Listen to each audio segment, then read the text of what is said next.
Israel terus menyerang warga Palestina yang sedang menunggu bantuan kemanusiaan di Gaza Utara. Sebanyak 30 orang tewas dan 300 orang terluka akibat rentetan tembakan dari militer Israel.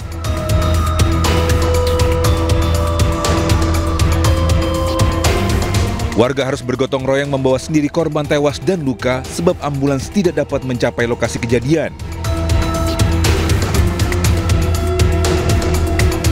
Kondisi warga di Gaza yang semakin memprihatinkan membuat pemerintah Indonesia terus mendorong dunia untuk mengakui negara Palestina.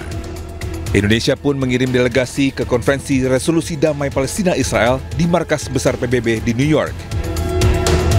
This conference must be more than just another UN gathering. It must be a rallying point for global conscience.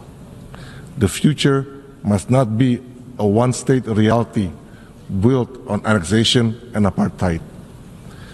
It must be a two-state solution where Israel and Palestine living side by side in peace and security within recognized borders based on the 1967 line. Sementara itu 15 negara barat siap mengakui negara Palestina. Hal itu tercapai dalam deklarasi New York yang dimotori oleh Prancis dan Arab Saudi. Ke-15 negara itu terdiri dari negara-negara di Eropa seperti Prancis, Spanyol, Portugal, Norwegia, Irlandia, Finlandia, Slovenia, San Marino, Islandia, Andorra, Luxembourg, dan Malta. Tidak hanya Eropa, Kanada, dan Australia juga akan mengakui negara Palestina. Namun dalam konferensi ini, Amerika Serikat dan Israel memilih absen.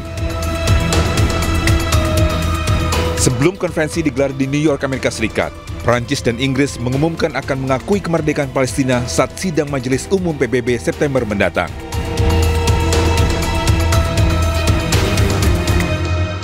Pemirsa, kini pemutaran musik di ruang komersial wajib membayar royalti kepada pencipta dan pemilik hak cipta. Bila tidak mengikuti aturan, maka pemerintah akan memberikan sanksi pelaku usaha terkait.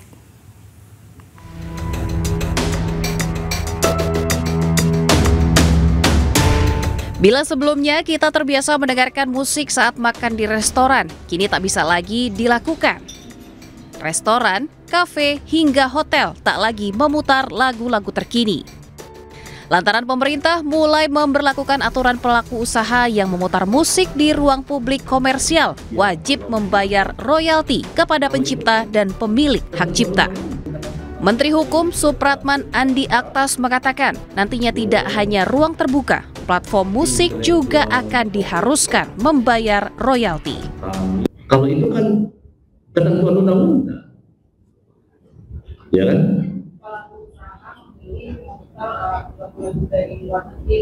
Sama nanti itu. Mau putar lagu luar negeri, mau lagu putar itu sama nanti. Kami Kementerian Hukum lagi mengusulkan yang namanya protokol Jakarta. Kita lagi mau bersama-sama supaya platform-platform internasional itu juga membayar royalti yang sama kepada kita, pencipta, kepada siapa, semua sama. Pembayaran royalti dilakukan melalui Lembaga Manajemen Kolektif Nasional.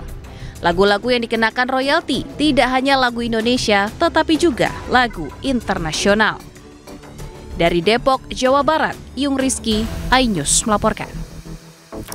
Sementara itu, mulai hari ini pembelian emas batangan di bawah 10 juta rupiah oleh warga bebas pajak.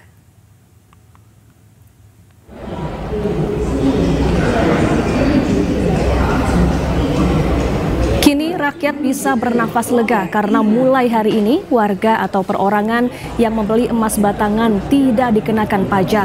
Bebas pajak ini diterapkan untuk pembelian di toko emas resmi, Antam, dan Pegadaian. Namun pembelian tak boleh melebihi dari 10 juta rupiah. Jika nilai transaksi lebih dari 10 juta rupiah, maka akan dikenakan pajak sebesar 0,25% dari harga pembelian. Sementara itu, pemerintah mengenakan pajak 0,25% untuk pembelian emas impor yang dilakukan oleh Balian Bank, perusahaan atau pedagang lain. Berupa pengecualian pemungutan PPh pasal 22 atas pembelian emas batangan. Kemudian manfaat yang kedua, beban lembaga jasa keuangan akan berkurang dengan diturunkannya tarif PPh pasal 22 atas pembelian emas batangan oleh lembaga jasa keuangan penyelenggara kegiatan usaha bulian dari yang semula 1,5% ke 0,25%.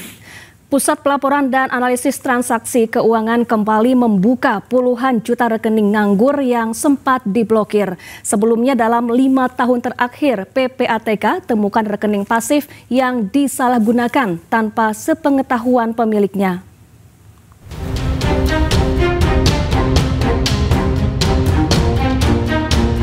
Pusat Pelaporan dan Analisis Transaksi Keuangan atau PPATK telah membuka puluhan juta rekening dorman atau nganggur yang sebelumnya diblokir.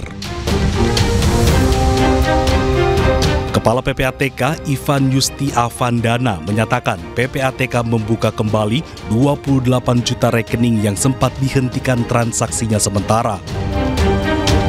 Rekening tersebut dibuka kembali setelah pihak PPATK mengecek kelengkapan dokumen hingga keberadaan nasabah. Sebelumnya, PPATK memblokir sementara rekening pasif atau dorman dalam waktu tertentu. Rekening yang dibekukan tidak dirampas negara, namun hanya diblokir sebagai langkah perlindungan dari potensi penyalahgunaan pihak lain. PPATK melakukan perlindungan rekening nasabah tentunya agar hak dan kepentingan nasabah bisa terlindungi. Uang nasabah tetap aman dan 100% utuh. Kemarin Rabu, Presiden Prabowo Subianto juga sempat memanggil Kepala PPATK Ivan Yusti Avandana dan Gubernur Bank Indonesia Peri Warjio ke Istana Kepresidenan Jakarta. Pemanggilan tersebut dilakukan di tengah polemik pemblokiran rekening nganggur yang ramai diprotes masyarakat. Tim Liputan iNews melaporkan. Pemirsa, Presiden Prabowo Subianto memimpin rapat bersama jajaran Dewan Ekonomi Nasional atau DEN. Rapat digelar di kediaman pribadi Presiden Prabowo di Hambalang, Bogor, Jawa Barat. Rapat yang dihadiri oleh Ketua DEN Luhut Binsar Panjaitan membahas kondisi global yang penuh ketidakpastian. Kepada jajaran DEN, Presiden meminta untuk tetap waspada dan menyiapkan langkah konkret untuk menjaga daya tahan ekonomi nasional. Pemirsa, jelang peringatan Hari Kemerdekaan, bendera One Piece kian banyak ditemukan di sejumlah wilayah di Indonesia.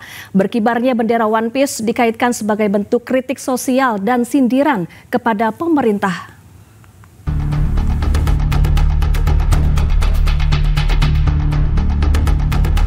Sejumlah posting di media sosial memperlihatkan adanya fenomena pengibaran bendera kartun animasi Jepang One Piece oleh warga.